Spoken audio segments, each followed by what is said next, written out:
Hinikayat ni Pangulong Ferdinand R. Marcos Jr. na tutukan ang kanilang mga misyon na protektahan ang bansa at iwasang magpaapekto sa ingay ng politika. Sa kanyang pagbisita sa Southern Luzon Command o SOLCOM sa Lucena City, nagbili ng Commander-in-Chief na huwag sayangin ang panahon sa pagpatol sa mga bagay na walang katuturan. Samantala, pinuri ng Pangulo ang SOLCOM sa matagumpay nilang kampanya laban sa insurhensya sa kanilang nasasakupan. Dahil dito ay mas natututukan ang transition mula sa internal tungkol sa external defense sa gitna ng kasalukuyang geopolitical tension.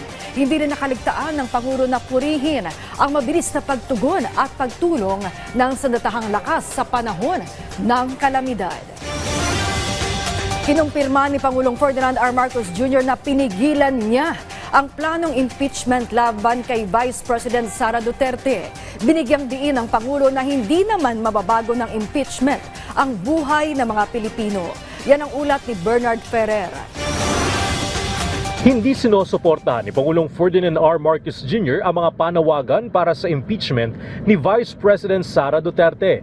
Ginawa ng Pangulong pahayag sa kabila ng pagbatikos ni Vice President Duterte laban sa administrasyon. Ayon kay Pangulong Marcos Jr., hindi makakabuti sa sambayan ng Pilipino ang anumang hakbang na ipa-impeach si Vice President Duterte. This is not important.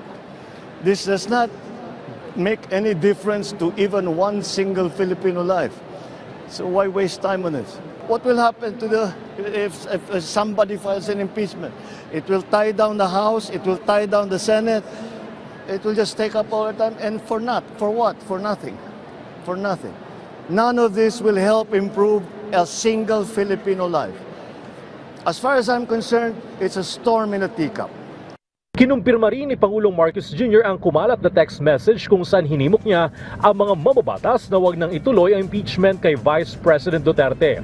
Natanong din si Pangulong Marcos Jr. kung ang relasyon nito kay Vice President Duterte ay nasa point of no return na o hindi na maaring maayos. Sinabi niya na never say never na nangangahulugan na hindi nito isinasara ang kanyang pinto sa posibilidad na magkaayos silang dalawa. Ngayong araw naging abala si Pangulong Marcos Jr. sa ilang aktibidad sa Quezon Province. Bernard Ferrer para sa Pambansang TV sa Bagong Pilipinas.